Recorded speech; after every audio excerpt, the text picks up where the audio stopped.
Hello student, स्वागत है आप सभी का आपके अपने चैनल गॉड क्लासेस पर। गॉड क्लासेस यानी मैथ्स भी एंड मस्ती भी। तो बच्चों, सिलेबस हम कंप्लीट करवा चुके हैं। आपको सारा एमसीक्यू क्वेश्चंस भी आपको मैंने काफ़ी प्रोवाइड कर दिए। हर एक चैप्टर के एमसीक्यूज मैंने आपको प्रोवाइड करे हैं और आई थिंक आप सब ने उसका पूरा बेनिफिट उठाया होगा, अच्छी तरह प्रैक्टिस करी होगी। लेकिन इसके बावजूद भी बहुत से स्टूडेंट्स हैं जिनके कमेंट आते हैं, सर जो सीबीएसई हैंडबुक आई है, सीबीएसई ने जो बुक इशू करी है उसमें से कुछ क्वेश्चन करा दीजिए, उसमें से कुछ इंपॉर्टेंट क्वेश्चन करा दीजिए। तो आपकी इस डिमांड को ध्यान में रखते हुए मैं अब ये वीडियो बना रहा हूँ। तो मैं कोशिश करूँगा कि आपको जो भी सिलेक्टेड क्वेश्चंस हैं, ठीक है, सारे तो करवाने अभी पॉसिबल नहीं है, टाइम भी हमारे पास इतना नहीं है, हाँ, लेकिन जो सिलेक्टेड क्वेश्चंस हैं वो मैं आपको प्रोवाइड करा सकूँ, ताकि आपके अगर सीबीएसई हैंडबुक से अगर लगता है कि हाँ भाई यहाँ आपको प्रॉब्लम आ सकती है, तो वो क्वेश्चंस के सॉल्यूशंस मैं आपको प्रोवाइड करने की पूरी कोशिश करूँगा। और एक और इम्पॉर्टेंट बात, जैसा कि पिछले 2-4 दिनों में हमारा डिस्कस हुआ कि एक टेस्ट सीरीज़ को हमें ऑर्गेनाइज़ करना है। तो इस वीडियो के लिंक में, डिस्क्रिप्शन लिंक में आपको एक लिंक मिलेगा, जहाँ पर जाके आप क्लिक करेंगे और क्लिक करके इस चैप्टर से जो रिलेटेड क्वेश्चंस हैं उनका एक एमसीक्यू टेस्ट दे सकते हैं और अपने आप को चेक कर सकते हैं कि उसकी आपकी जो प्रिपरेशन है वो कितनी अच्छी है। तो उसके लिए बस आपको लिंक पे क्लिक करना है, अपना नाम और मेल आईडी डालनी है, बाकी चीज़ें आप डालना चाहते हैं, नंबर, फ़ोन नंबर वगैरह, अगर आप चाहते हैं कि भाई वो आपका फ़ोन नंबर मेरे पास आ जाए ताकि आपको और मुझे कांटेक्ट करने में आसानी रहे, तो वो आपकी मर्ज़ी है, मैंडेटरी नहीं है। बस एक नाम आपका मैंडेटरी है और एक ईमेल आईडी आपकी मैंडेटरी है। वहाँ पर जाके आप टेस्ट कर सकते हैं और टेस्ट करते ही आपका जो रिज़ल्ट है वो आपके पास आ जाएगा कि आपने कितना स्कोर किया है। तो इस टेस्ट सीरीज़ का पूरा बेनिफिट उठाने की कोशिश कीजिए और इसके लिए एक छोटी सी फ़ीस रखी गई है, क्योंकि टेस्ट को ऑर्गेनाइज़ करने के लिए किसी एक वेबसाइट की हेल्प मैं ले रहा हूँ। तो वहाँ पर जाके आप उस वेबसाइट का नाम भी आपको दिख जाएगा कि किस वेबसाइट के थ्रू मैं टेस्ट ले रहा हूँ। तो वहाँ पर जाके आपको एक फ़ीस देनी है छोटी सी, ठीक है, 20 रुपये हमने फ़ीस रखी, ज़्यादा नहीं रखी, ताकि हर एक बच्चा टेस्ट को अटैम्प्ट कर सके और इस सीरीज़ का पूरा फ़ायदा उठा सके। तो अब हम अपने वीडियो पे चलते हैं, जहाँ पर हम सीबीएसई हैंडबुक के कुछ सॉल्यूशंस करने वाले हैं, समझने वाले हैं। यहाँ पर अगर मैं पेज नंबर 1.12 की बात करूँ, एक्सरसाइज 1, इसमें क्वेश्चन नंबर हम 7 से स्टार्ट करते हैं। क्वेश्चन नंबर 6 ले लेते हैं। 6 में कहता है x mod 9 congruent to 2, find all the possible values of x where x belongs to 0 to 47। यानी क्वेश्चन में ये क्या कहता है, क्वेश्चन नंबर 6 है ये। तो इस क्वेश्चन में ये कहता है यहाँ पर कि आपको x mod 9 की जो वैल्यू है वो आपको 2 के बराबर दे रखी है। तो इसकी पॉसिबल वैल्यूज़ क्या क्या है x की, अगर x 0 से लेकर 47 तक लाई करता है। अब यहाँ पर अगर मैं इसको बिल्कुल सिंपल तरीके से, सबसे शॉर्ट तरीके से बताऊँ, पहले क्वेश्चन का मतलब मैं आपको बता दूँ कि आपको x की यहाँ पर ऐसी वैल्यूज़ रखनी है कि अगर आप उसको 9 से डिवाइड करो तो आपका जो रिमाइंडर है वो 2 आ जाए। ये क्वेश्चन का मतलब है। अब इसको क्योंकि हम एमसीक्यूज़ की प्रैक्टिस करने हैं, तो जहाँ पॉसिबल हो सकता है वहाँ मैं आपको शॉर्टकट्स भी बताने की कोशिश करूँगा कि इस क्वेश्चन को आप इस तरीके से कर सकते हैं। अब यहाँ पर देखिए, अगर मैं सबसे पहली वैल्यू तो 2 हो गई, अगर मैं x की जगह 2 पुट करता हूँ और 2 को मैं 9 से डिवाइड करने की कोशिश करूँ तो रिमाइंडर मेरा 2 ही रहेगा, क्योंकि 2 तो 9 से डिवाइड हो ही नहीं सकता। तो इसका मतलब रिमाइंडर क्या आएगा, वहाँ पर 2 आएगा। तो x की वैल्यू क्या हो सकती है, 2 हो सकती है।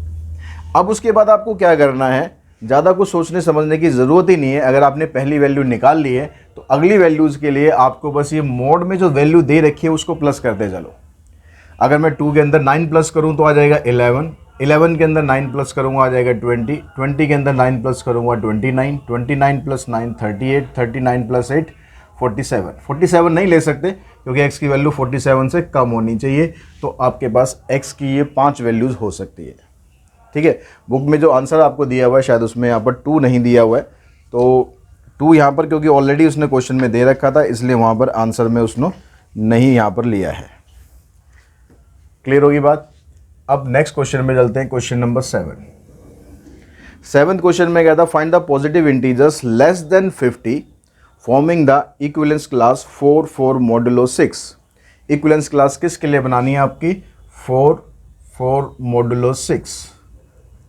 इसकी इक्विवेलेंस क्लास बनानी है। अब इसकी इक्विवेलेंस क्लास का मतलब है कि यहाँ पर कौन कौन सी ऐसी वैल्यूज़ पॉसिबल होंगी जिसको अगर आप डिवाइड करो, सेम क्वेश्चन है, बस लैंग्वेज थोड़ा सा चेंज कर दिया गया है। यहाँ पर आपको x की वैल्यू, हम इसको x मान लेते हैं, x की वैल्यू आपको निकालनी है कि x की वैल्यू यहाँ पर क्या होनी चाहिए। आप 6 से उसको डिवाइड करो तो आपका जो आंसर है वो 4 आ जाए। ठीक है, अब यहाँ पर भी तरीका वही रहेगा और x की वैल्यू क्या लेनी है आपको, 50 से छोटी लेनी है। तो 4 तो यहाँ ऑलरेडी आपको दिया हुआ है, तो 4 के अंदर आप 6 प्लस कर दो, 4 + 6 क्या आ गया 10, 10 के अंदर फिर प्लस करो 16, 16 + 6 22, 22 + 6 28, 28 + 6 34, 34 + 6 40, 40 + 6 46। तो ये आपके आंसर आ जाएंगे। ठीक है, यहाँ पर 10, 16, 22, 28, 34, 40 एंड 46। इनमें से किसी भी नंबर को अगर आप 6 से डिवाइड करते हो तो आपका जो आंसर है वो 4 आएगा। तो ये सारी आपकी पॉसिबल वैल्यूज़ ऑफ x है। कहीं इक्विवेलेंस क्लास या कॉन्ग्रुएंस क्लास कोई भी वर्ड आ जाए दोनों में से, तो दोनों का मतलब यही होता है और आपको इस तरीके से उसको करना है। क्वेश्चन नंबर अगर हम 8 पे चले, 8th क्वेश्चन में कहता है कि what time will be after 200 hours if the present time is 5 AM। अगर जो प्रेजेंट टाइम है वो आपको in term of AM PM दिया हुआ, जब AM PM दिया होगा तो आपको हमेशा मोडुलो 24 निकालना है, मोडुलो 12 नहीं निकालना, मोडुलो 24 निकालना है। तो 200 को अगर आप डिवाइड करते हो, 200 को अगर मैं मोडुलो 24 निकालूं तो 200 को डिवाइड करके देखो भाई 24 से कितने पे जाता है। तो उसके बाद जो इसका रिमाइंडर बचेगा वो रिमाइंडर बचेगा 8। ठीक है, यानी जो 200 आवर्स है वो 8 आवर के इक्विवेलेंट है। ये मतलब हुआ 200 आवर जो है वो 8 आवर के इक्विवेलेंट है, इक्वल नहीं है, इक्विवेलेंट है। तो अगर हम सुबह के 5 बजे से स्टार्ट करेंगे तो सुबह के 5 बजे से लेकर अगर हम 12 बजे तक देखें तो 7 घंटे हो गए, हमें 8 घंटे चाहिए। तो यानी अगर हम आवर्स के अंदर बात करें तो 13 आवर्स हो गया, लेकिन यहाँ पर AM PM दिया है तो 13 आवर्स को हम PM में लिखते हैं तो आ जाएगा 1 PM। ये आपका आंसर आ जाएगा। Question number 9th।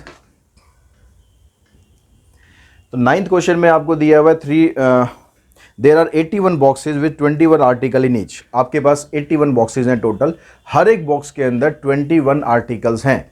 तो टोटल नंबर ऑफ आर्टिकल कितने हो गए, बॉक्स आपके पास 81 है और हर एक बॉक्स के अंदर 21 आर्टिकल हैं, तो टोटल नंबर ऑफ आर्टिकल कितने हो गए, टोटल नंबर ऑफ आर्टिकल आ गया आपके पास 81 इंटू में 21। ठीक है, मल्टीप्लाई करने की जरूरत नहीं है, बताऊंगा अभी क्या करना है।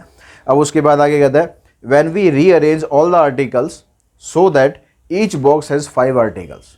अगर हम इन सभी आर्टिकल को दोबारा से रीअरेंज करें, दूसरे बॉक्सेस में हम डालने की कोशिश करें और एक बॉक्स के अंदर 5 आर्टिकल डालने हैं, तो कितने आर्टिकल ऐसे होंगे जो बॉक्स के बाहर रह जाएंगे, या सारे के सारे आ जाएंगे। अगर रिमाइंडर 0 आ गया तो सारे आ जाएंगे, रिमाइंडर 0 नहीं आया तो फिर कुछ आर्टिकल्स जो बाहर रह जाएंगे। अब एक बॉक्स के अंदर आपको 5 आर्टिकल डालने हैं, यानी आपको ये जो भी टोटल आएगा इसका मॉडुलो 5 निकालना है। अब इसका मॉडुलो 5 निकालोगे तो इसके लिए अब ज़रूरी नहीं कि आप इन दोनों को मल्टीप्लाई करो, आप इसका मॉडुलो अलग निकाल दो, मॉडुलो की प्रॉपर्टी यूज़ करो। इसका मॉडुलो 81 मॉडुलो 5 निकालो, 21 मॉडुलो 5 निकालो। यानी 81 को अगर हम 5 से डिवाइड करते हैं तो रिमाइंडर 1 बचता है, तो उसको अलग भी लिखने की ज़रूरत नहीं, शॉर्टकट मारो जितना मार सकते हो। 81 को अगर हम 5 से डिवाइड करेंगे रिमाइंडर आएगा 1, 21 को 5 से डिवाइड करेंगे रिमाइंडर आएगा 1, और 1 को 1 से मल्टीप्लाई करेंगे तो आंसर आ जाएगा आपके पास 1। यानी 1 मॉडुलो 5 आ रहा है, यानी एक आर्टिकल जो है वो बाहर रह जाएगा। जो भी बॉक्सेस बनेंगे एक आर्टिकल उसमें से बाहर रह जाएगा, वो बॉक्स के अंदर नहीं आएगा। ठीक। क्वेश्चन नंबर 10th में कहता find 3 raised to power 128 mod 7। अब 3 raised to power 128, बहुत से बच्चों को इस क्वेश्चन में प्रॉब्लम आ रही है पावर्स वाले में, तो ध्यान से समझ लें वो कैसे करना है। इंपॉर्टेंट क्वेश्चन है, आ सकता है। इसका आपको mod 7 की वैल्यू फाइंड करनी है। अब यहाँ पर आप 3 की पावर को ऐसे लेने की कोशिश करो कि रिमाइंडर जब आप 7 से डिवाइड करो तो रिमाइंडर उसका 1 आ जाए। तो क्या हो सकता है, अगर मैं 3 की पावर देखो 1 लेता हूँ तो 7 से डिवाइड करूँगा रिमाइंडर 3 आ रहा है, कोई फ़ायदा नहीं है। रिमाइंडर आपको कोशिश करनी है 1 या -1 आ जाए। क्या आ जाए, या तो 1 आ जाए या -1 आ जाए, दोनों में से कुछ भी रिमाइंडर आ जाए, आपका काम बिल्कुल सिंपल हो जाएगा। तो 3 की पावर 2 करेंगे तो 9 आएगा, 9 को 7 से डिवाइड करेंगे, भाई रिमाइंडर 1 नहीं आ रहा। अब 3 की पावर अगर 9 करेंगे 27 आ रहा है, 27 को अगर मैं 7 से डिवाइड करूं तो 7 4 जा होता है 28, एक फालतू आ रहा है, कोई बात नहीं, फालतू आ रहा है तो रिमाइंडर -1 हो जाएगा। ठीक है, अगर हम 28 को अगर हम डिवाइड करें सॉरी 7 को, तो मैं अगर इसको ऐसे लिख दूँ 7 4 जा 28, अब ये नंबर छोटा है ये नंबर बड़ा है, तो हम इसमें से इसको माइनस करेंगे तो -1 रिमाइंडर आ जाएगा।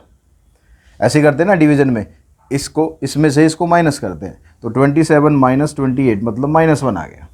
तो यानी आपका रिमाइंडर या तो -1 आ जाए या 1 आ जाए, आपका काम हो जाएगा। तो मैंने यहाँ पर लिया 3 की पावर 3 कॉन्ग्रुएंट, रिमाइंडर आ गया -1 mod 7। अब 3 की पावर मेरे को जाना है 128 तक, तो 128 को अगर मैं 3 से डिवाइड करके देखूं तो कितनी मेरे को पावर मल्टीप्लाई करनी पड़ेगी, 42 मल्टीप्लाई करनी पड़ेगी, लेकिन तब भी 128 पूरा नहीं जाएगा, उसके क्लोज तो पहुंच ही जाएंगे ना। तो 3 की पावर 3 को इसकी पावर कर दो 42, और जो पावर आप यहाँ करोगे वही पावर आप यहाँ कर दो। अब 3 की पावर 42, तो इसका मतलब हो गया 3 की पावर कितनी होगी 126, -1 की पावर 42 है तो ये हो जाएगा 1 हो जाएगा, क्योंकि पावर इवन नंबर में आ रही है। अब 3 की पावर आप 126 तक पहुंच गए, आपको कहाँ तक पहुंचना है 128 तक पहुंचना है, तो कितना डिस्टेंस रह गया, काफ़ी लंबा सफ़र तो हमारा पूरा हो गया है। बस हमें 2 पावर और चाहिए, 2 पावर और चाहिए, मतलब 3 की पावर 126 को मल्टीप्लाई कर दो आप 3 की पावर 126 को मल्टीप्लाई कर दो 3 की पावर 2 से। अब कॉन्ग्रुएंस में क्या होता है, जो आपने यहाँ मल्टीप्लाई करा उतना ही नंबर वहाँ मल्टीप्लाई कर दो।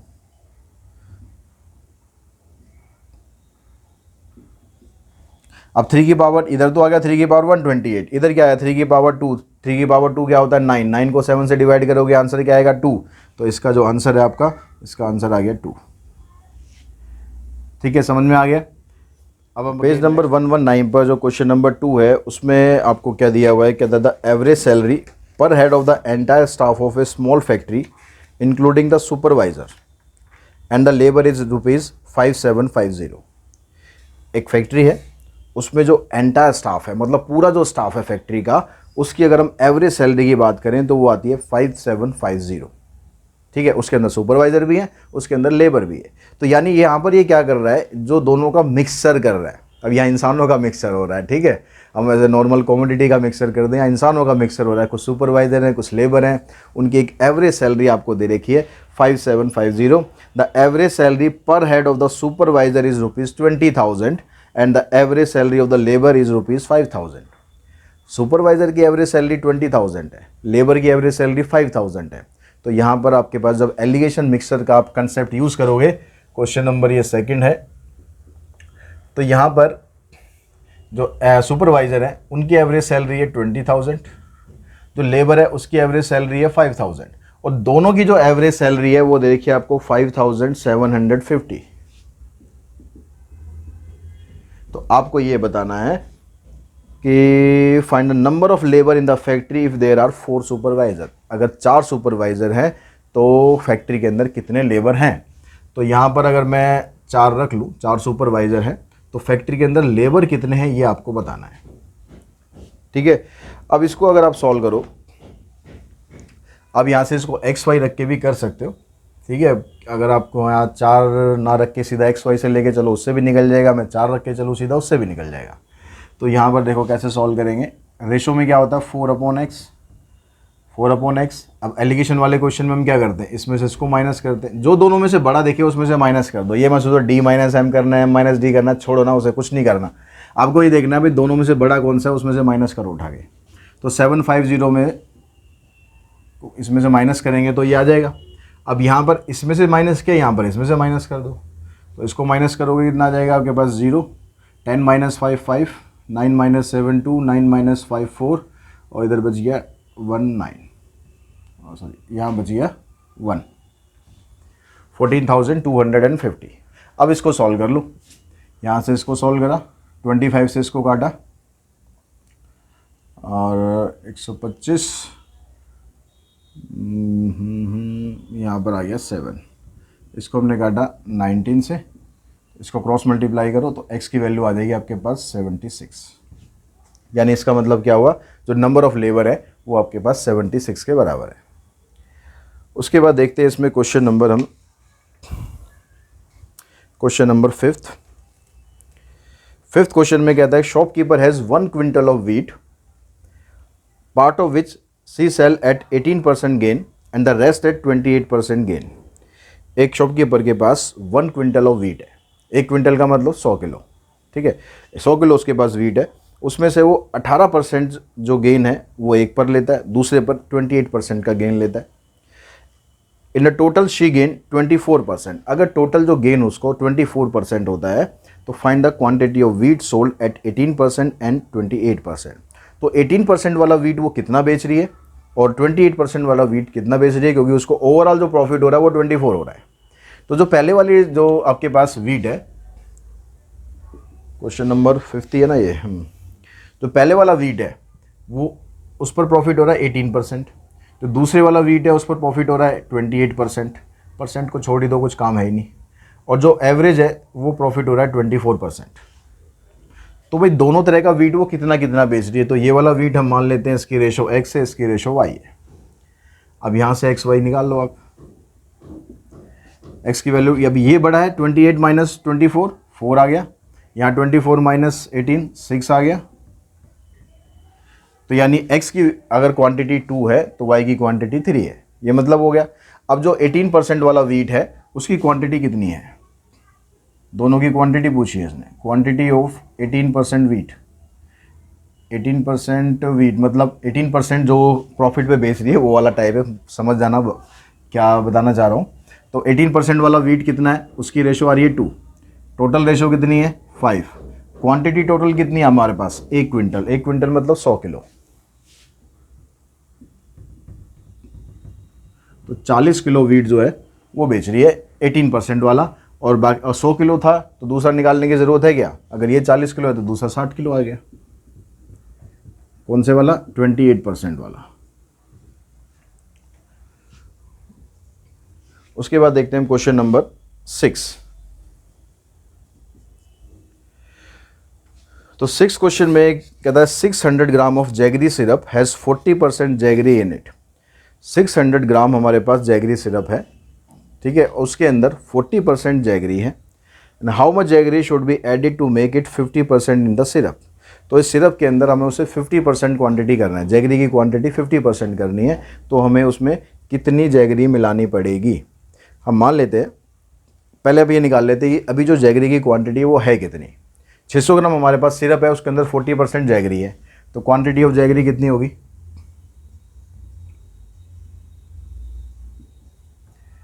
600 ग्राम सिरप है, 40% जैगरी है, तो 240 ग्राम उसके अंदर अभी जैगरी है। अब अगर उसके अंदर हम x ग्राम जैगरी और मिला देते हैं, x ग्राम जैगरी मिलाएंगे तो जैगरी की क्वांटिटी कितनी होगी, 240 अभी है प्लस में x। अब जैगरी अगर आप मिलाओगे तो मिक्सर में भी तो मिलेगी ना, ऐसा तो नहीं खाली जैगरी जैगरी में मिल जाएगी, मिक्सर में भी तो ऐड हो जाएगा। तो मिक्सर है कितना हमारे पास 600 ग्राम है, अब उसके अंदर जैगरी x हमने और मिला दी। अब यहाँ पर आपके पास रेशो किसकी निकल रही है, जो नई क्वांटिटी आ रही है जैगरी की आउट ऑफ टोटल क्वांटिटी। अब जो नई क्वांटिटी है वो उसने दे रखी है आपको 50%, ये जो है 50% के बराबर है, 50% के बराबर है, यानी 50/100 कर देते हैं, तो 1/2 आ गया। क्रॉस मल्टीप्लाई करो, x की वैल्यू निकाल दो,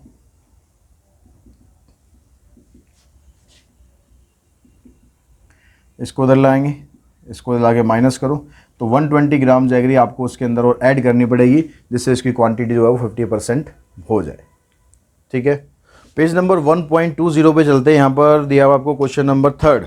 तो इस 3rd क्वेश्चन के अंदर कहता है boat goes 8 kilometre upstream and then returns. एक बोट जो है वो 8 किलोमीटर जाती है और फिर वापस आती है, यानी डी आपको दे रहा है 8 किलोमीटर।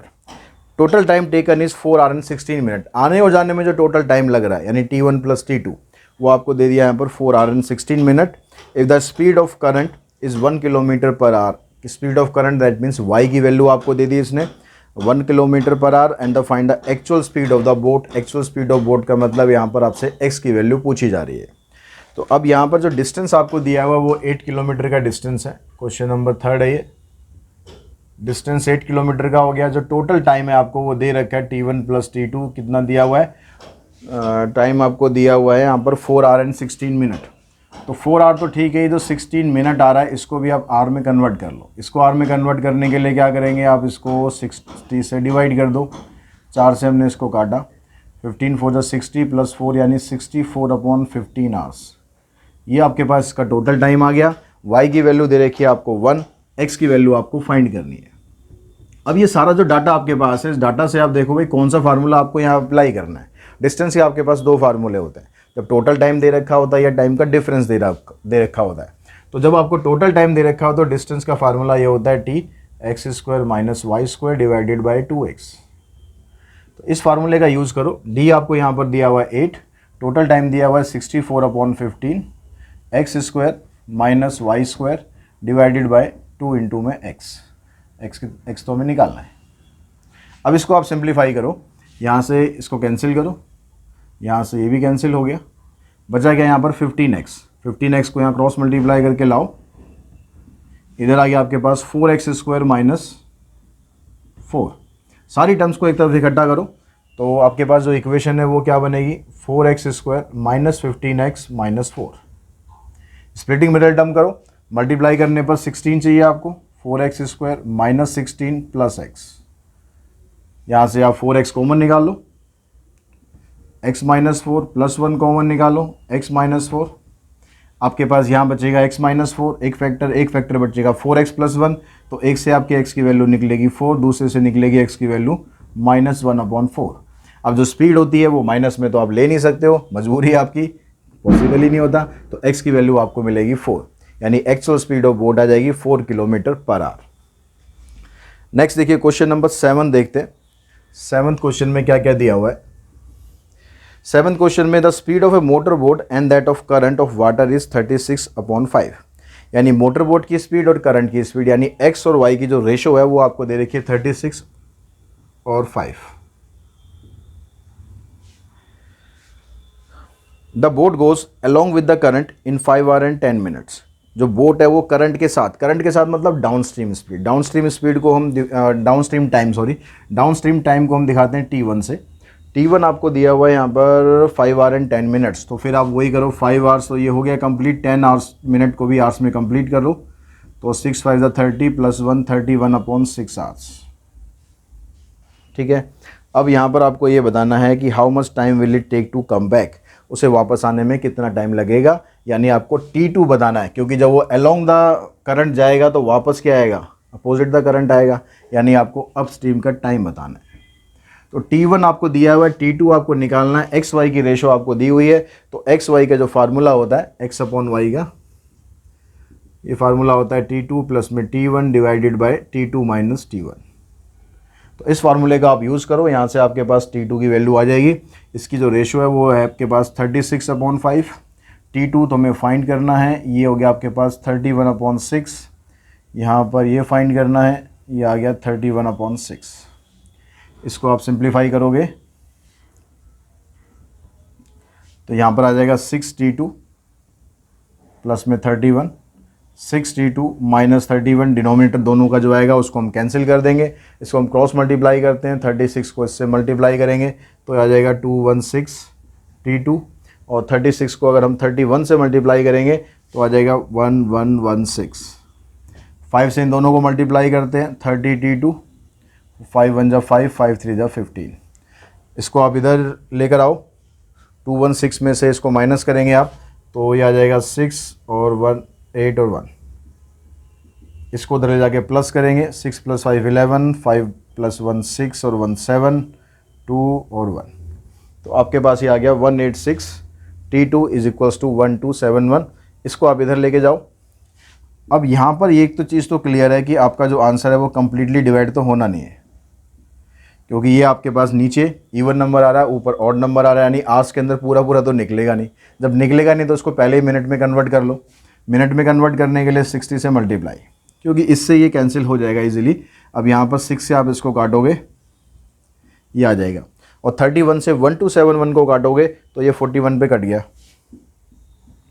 तो आपके पास 410 मिनट्स आएंगे, और 410 मिनट्स को अगर आप आवर्स में और मिनट्स में कन्वर्ट करोगे तो ये आपका बन जाएगा 6 hours and 50 minutes। ठीक है, टोटल आंसर आ जाएगा 6 hours and 50 minutes।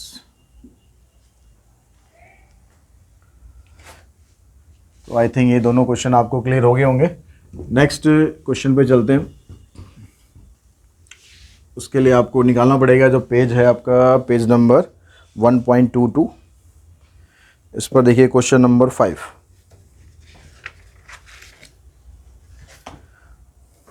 Question number 5 में कहता है certain a system can be filled by an inlet pipe in 20 hours and can be emptied by an outlet pipe in 25 hours. एक system को आप 20 घंटे के अंदर भर सकते हो इनलेट पाइप से और एक आउटलेट पाइप से 25 आवर्स के अंदर खाली कर सकते हो।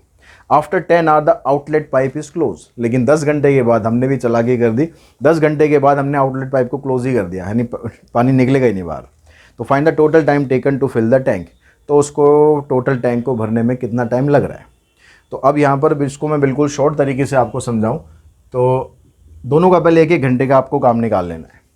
अगर वो इनलेट पाइप का टैंक को 20 आवर्स के अंदर भर रहा है तो 1 घंटे के अंदर वो कितना काम कर रहा है, 1/20। जो आउटलेट है वो कितना खाली कर रहा है, 1 घंटे के अंदर इतना खाली कर रहा है। अब ये कह रहा है कि 10 घंटे के बाद हम आउटलेट को बंद कर देते हैं, यानी 10 घंटे तक तो ये दोनों इकट्ठे चले। तो ये अगर इन दोनों का 1 घंटे का काम है तो 10 घंटे के काम निकालने के लिए इसको 10 से मल्टीप्लाई कर देते हैं।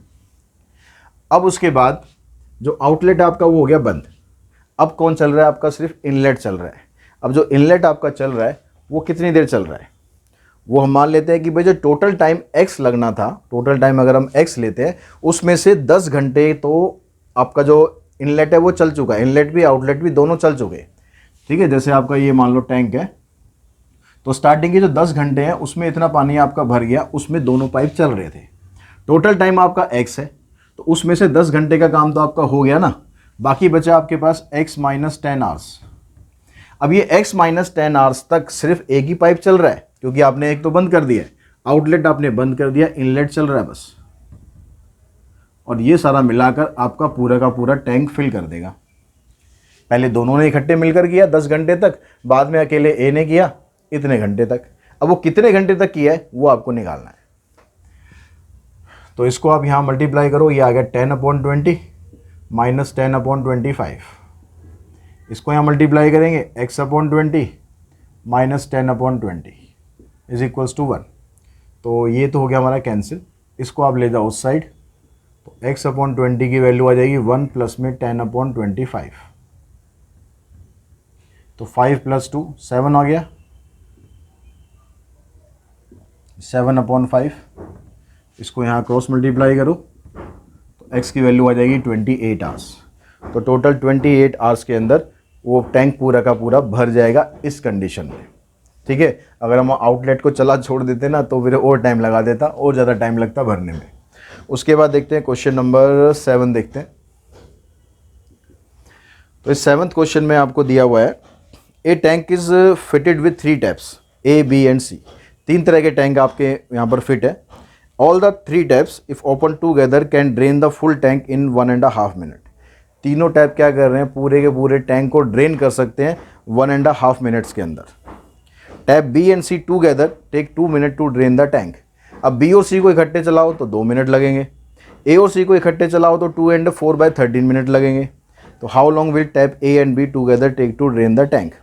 तो अगर हम A और B को चलाते हैं तो दोनों मिलकर इकट्ठा कितने टाइम में उस टैंक को ड्रेन कर देंगे। अब यहाँ पर भरने का कोई सीन ही नहीं है, सब कुछ ड्रेन करना है, खाली करना है। तो खाली करना है तो हम उसको यहाँ माइनस में ना लेके सीधा प्लस में लेके चलते हैं। ठीक है, क्योंकि अगर सारा माइनस माइनस कर दिया तो ऑब्वियसली वो माइनस माइनस सारा कट गया, प्लस हो गया। तो यहाँ पर ड्रेनिंग का जो काम है उसको भी आप प्लस में लेके चलो।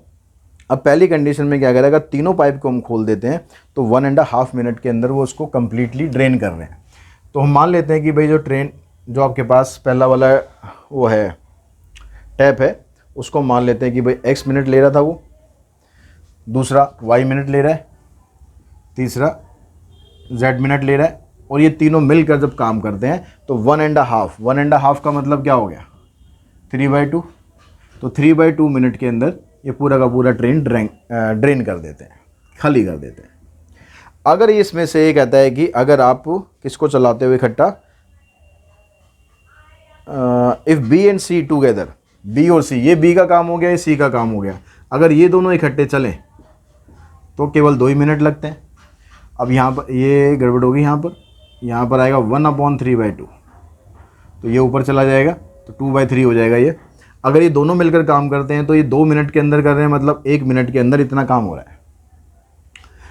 ये आपके पास बन गई सेकेंड। अब आगे उसके कहता है कि अगर ए और सी को अब इकट्ठा चलाते हो तो 2 and 4/13, 2 and 4/13 का मतलब क्या हुआ, 13 2 26 + 4 30/13 मिनट के अंदर पूरा टैंक ड्रेन हो रहा है। किस किस को मिलाकर चला रहे हैं, तो अगर हम चला रहे हैं ए और सी को तो ए का काम इतना था, सी का काम इतना था, और मिलाकर इनका काम हो गया 1/30/13। ये 13 ऊपर शिफ्ट हो जाएगा तो 1/x 1/z 13/30। अब आपको निकालना है कि अगर आप ए और बी को इकट्ठा चला दो तो कितनी देर में वो ड्रेन होता है।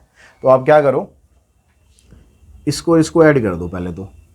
अब इन दोनों को ऐड करेंगे तो 1/y 1/z 1/x 1/z 1/z 2 बार आ रहा है, तो 1/x एक बार आ रहा है, एक बार 1/y 1/z फिर 1/z। इसका काम था 1/2, इसका काम है 13/30। इसमें से इसका जो काम है आपके पास वो कितना है, 2/3 हो जाएगा। ये 2/3 1/z। इन दोनों को ऐड कर लो, एलसीएम लोगे तो 30 एलसीएम आ जाएगा, और यहाँ पर आ जाएगा 15 + 13। इसको उधर लेके जाओगे तो आपके पास क्या आ जाएगा, 1/z की वैल्यू आ जाएगी 28/30 - 2/3। इसको कैंसिल कर लेते हैं। अब इसका एलसीएम लो आप, 15 एलसीएम आ जाएगा 7/15। तो z का जो काम है वो आ रहा है आपके पास 7/15। ठीक है, अब हमें निकालना है किसका काम, 5, यहाँ पर 10 आएगा भाई, 3 5 = 15 5 2 = 10, 14 - 10 मतलब 4/15। तो z का काम आ रहा है आपके पास 4/15। अब इसके बाद आपको ये जो फर्स्ट इक्वेशन है इसका यूज़ करो, तो आपके पास 1/x की वैल्यू तो आपको निकालनी है, 1/x 1y, इन दोनों का इकट्ठा काम आपको निकालना है। 1/z की वैल्यू आपके पास आ चुकी है, 1/z की वैल्यू आई है 4/15। तो इसको यहाँ पुट करोगे, ये आपके पास है 2/3। तो हमें इन दोनों की वैल्यू निकालनी है। ए और बी को इकट्ठा चलाते हैं तो कितनी देर में ड्रेन होगा, तो इसको उधर ले जाके बस माइनस करना है आपको। तो 2/3 - 4/15, 15 आ गया आपके पास एलसीएम, 5 2 = 10, और यहाँ आ जाएगा 4, 10 - 4/16, ये आ जाएगा आपके पास 2/5। यानी जो टाइम होगा, time taken by A and B,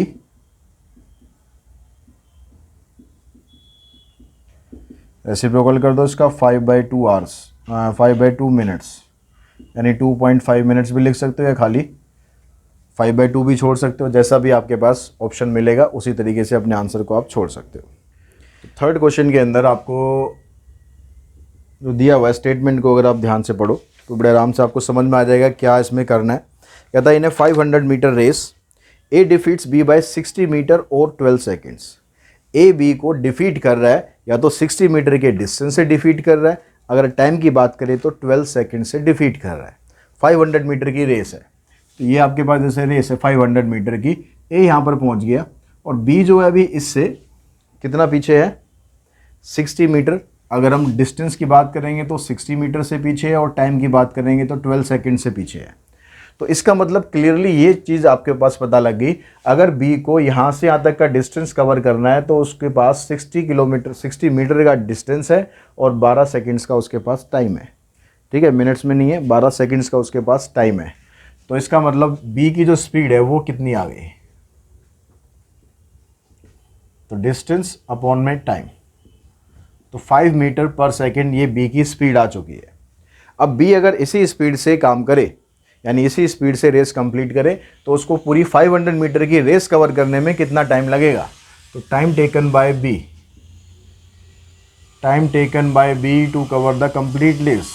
तो 500 मीटर की रेस है और इसकी स्पीड इतनी है, तो उसे 100 सेकेंड्स का टाइम लगेगा पूरी रेस कवर करने में। ए ने उसको कितनी देर में हराया था, अगर टाइम की हम बात करें तो 12 सेकेंड से उसको हराया, यानी ए ने रेस कब फिनिश कर ली थी, तो टाइम टेकन बाय ए, तो 100 में से 12 को माइनस कर दो, यानी 88 सेकेंड के अंदर ए ने पूरी रेस कवर कर ली थी। क्वेश्चन नंबर, उसके बाद हम चलते हैं क्वेश्चन नंबर 4 पर। फोर्थ क्वेश्चन के अंदर आपको क्या दिया है, कहता है in 900 metre race A gives B a start of 150 metres and defeats him by 50 seconds. एक 900 मीटर की रेस है, ए बी को स्टार्ट दे रहा है पहले से 150 मीटर का, यानी ए को जो डिस्टेंस कवर करना है पूरा 900 नहीं करना, ए को जो डिस्टेंस कवर करना है, ए को तो पूरा करना है 900 सॉरी, लेकिन बी को पूरा 900 नहीं करना, बी को 900 में से 150 मीटर का स्टार्ट मिल रहा है तो 750 मीटर का डिस्टेंस उसे कवर करना है। And defeats him by 50 second, और ए जो है बी को 50 सेकेंड के टाइम से डिफीट कर रहा है। If the speed of A is 4.5 metre पर second then find the speed of B. A की स्पीड आपको दे रखी है अब 4.5 मीटर पर सेकेंड। तो अगर हम इस सवाल से बात करें तो ए ने उस रेस को पूरा जो कवर किया उसके लिए टाइम कितना लगा, टाइम टेकन बाय ए ने पूरा 900 मीटर का डिस्टेंस कवर करा और इस स्पीड से उसने कवर करा। डेसिमल आप हटाओगे यहाँ से तो 55 टू 90, तो उसको 200 सेकंड का टाइम लगेगा इस पूरी की पूरी रेस को कवर करने के अंदर। अब ये बी को जो हरा रहा है वो 50 सेकंड के मार्जिन से हरा रहा है, यानी टाइम टेकन बाय बी क्या हो गया, उस क्वेश्चन का बिल्कुल उल्टा चल रहा है। तो यहाँ पर 200 सेकंड में इसने कंप्लीट करा और 50 सेकंड के मार्जिन से हरा रहा है, यानी बी को 50 सेकंड और एक्स्ट्रा लग रहे हैं, यानी 250 सेकंड्स लग रहे हैं। तो आपको अब यहाँ पर फाइंड क्या करना था, बी की स्पीड फाइंड करनी है। अब बी को जो पूरी रेस कवर करने में 250 सेकंड का टाइम लगा है। अब पूरी रेस का मतलब ये ध्यान रखना 900 मत ले लेना, क्योंकि बी तो पहले से आगे खड़ा है। कितना आगे खड़ा है, उसे इतना डिस्टेंस कवर करना है। तो जब बी की स्पीड निकालोगे आप तो डिस्टेंस आपको 900 नहीं लेना, डिस्टेंस आपको लेना 750। तो 3 मीटर पर सेकंड की स्पीड से बी उस रेस को कवर कर रहा है। ये चीज़ ध्यान रखना, ये कॉमन मिस्टेक है, हो जाती है कई बार कि 900 आप ले लो, उसने स्टार्ट दिया हुआ है तो स्टार्ट का आपको ध्यान रखना है। उसके बाद चलते हैं पेज नंबर 1.25 पर। यहाँ पर क्वेश्चन नंबर 4 है पार्टनरशिप का। What is the investment ratio of A B and C if their profit ratio is 6, 7, 8। Profit ratio आपको दे रखी है 6, 7, 8 and their investment time period ratio is 2, 3, 4। और इन्वेस्टमेंट का टाइम पीरियड भी आपको दे रखा है। अब जब प्रॉफिट हम निकालते हैं तो जितनी इन्वेस्टमेंट करी है और जितने टाइम के लिए करी है दोनों को मल्टीप्लाई कर देते हैं। हम मान लेते हैं कि जो ए की इन्वेस्टमेंट है वो एक्स इन्वेस्टमेंट है और टाइम पीरियड की रेशियो है इसकी 2, 3, 4 दे रखी है। दैट मीन्स ये 2 हो गया यहाँ पर, और जो वाई की रेशियो है ये 3 हो गई, और जो तीसरी इन्वेस्टमेंट है उसकी रेशियो 4 हो गई। जितनी इन्वेस्टमेंट होती है उसके हिसाब से हम इसकी प्रॉफिट रेशियो निकालते हैं। प्रॉफिट रेशियो कितनी है इसकी, क्वेश्चन के अंदर आपको दे रखी है 6, 7, 8। तो यहाँ पर आ गया 6, 7, 8। अब आपको यहाँ पर इन्वेस्टमेंट की रेशियो निकालनी है कि किस रेशियो में इन्वेस्ट किया गया। तो सिंपली आपको बस क्या करना है, जो पहले वाली रेशियो है उसको इसके नीचे लेके जाओ। यहाँ से आ जाएगा XYZ, इधर आ जाएगा 6/2, 7/3, 8/4। इसको कैंसिल किया, इसको कैंसिल किया, तो आपके पास रेशियो आएगी 3, 7/3 एंड 2। अब यहाँ डिनोमिनेटर में से 3 को हटाना है तो 3 से मल्टीप्लाई कर दो सबको, तो यह आ जाएगा 9, 7 और 6। इस रेशो में उनकी इन्वेस्टमेंट हुई है। क्वेश्चन नंबर 7 में देखिए, 7 में कहता है Nikhil, Priyesh and Hrithik took a house on the rent for ₹13,824। Total जो पैसा उन्होंने रेंट पर लिया, क्वेश्चन नंबर 7 है ये, टोटल रेंट हो गया उनका ₹13,824। अब यहाँ पर ये 3 लोग हैं, तो 3 लोग हैं तो नेचुरल बात है कि भाई जो इसका जो रेंट है वो तीनों के अंदर इक्वली डिवाइड होना चाहिए। अब तीनों के अंदर इक्वली डिवाइड होगा, साथ में हम पर मंथ भी निकाल लेते हैं भाई पर मंथ कितना पड़ेगा। तो रेंट पर मंथ, तो पर मंथ निकालने के लिए आप इसको डिवाइड कर लो 12 से। तो 12 से अगर हम इसको डिवाइड करेंगे तो हमारे पास रेंट आ गया इसका पर मंथ का 1152। और शेयर फॉर ईच, 3 दोस्त हैं तो कितना कितना शेयर कर रहे हैं, 1152 को डिवाइड कर लो आप 3 से, तो शेयर पड़ा तीनों के पास 384 रुपीज़ का। यानी एक बंदे को एक महीने के लिए 384 रुपीज़ पे करने हैं। अब क्वेश्चन के अंदर ट्विस्ट ये है कि वो तीनों के तीनों 4 महीने तक तो इकट्ठे रहते हैं, उसके बाद ऋतिक जो है वो घर छोड़ देता है। अब 4 महीने तक इकट्ठे रहते हैं तो 4 महीने का किराया तो ऋतिक को देना पड़ेगा ना, ऐसे थोड़ा ना जाने देंगे। तो ऋतिक को जो किराया कितना पे करना पड़ेगा, ऋतिक पेड, तो 384 के हिसाब से 4 महीने का किराया अगर आप निकालोगे तो कितना बन गया हमारे पास, ये आ गया 1536। तो इतना किराया ऋतिक ने पे कर दिया। अब इतना किराया पे करने के बाद अब आगे कौन रह गए, सिर्फ 2 लोग रह गए। अब 2 लोग रह गए तो अब जो पर मंथ किराया है वो तो अभी उतना ही है, लेकिन अब वो 3 की जगह 2 लोगों में डिवाइड हो गया। नाउ शेयर फॉर ईच,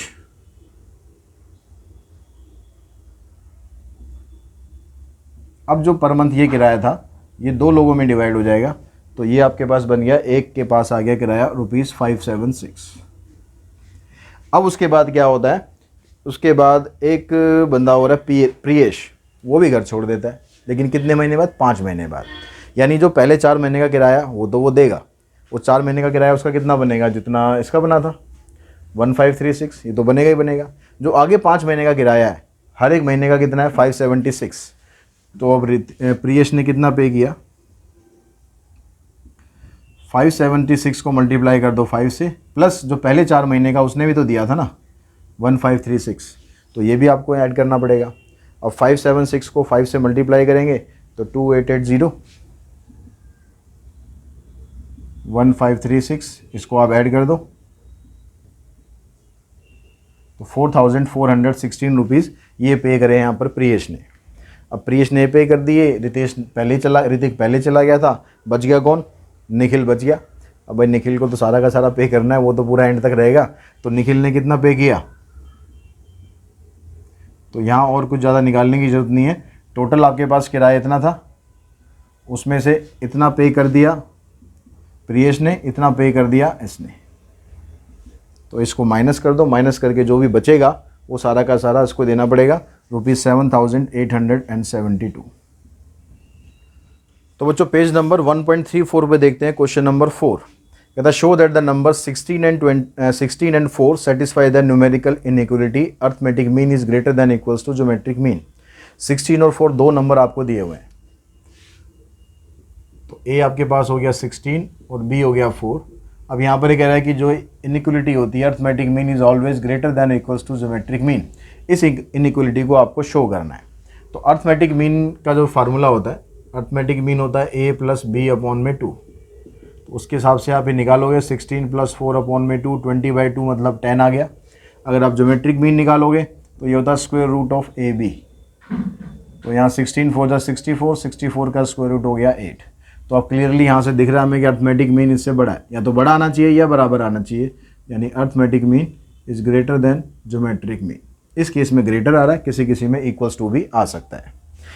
अब यहाँ पर देखते हैं हम क्वेश्चन नंबर, उसके बाद 8th क्वेश्चन में कहता है insert the appropriate sign of inequality 3 √50 minus √32। बाहर आपको दिया हुआ खाली √3, अंदर दिया है √50 माइनस √32। उसके बाद फिर आगे दिया हुआ है 3 √54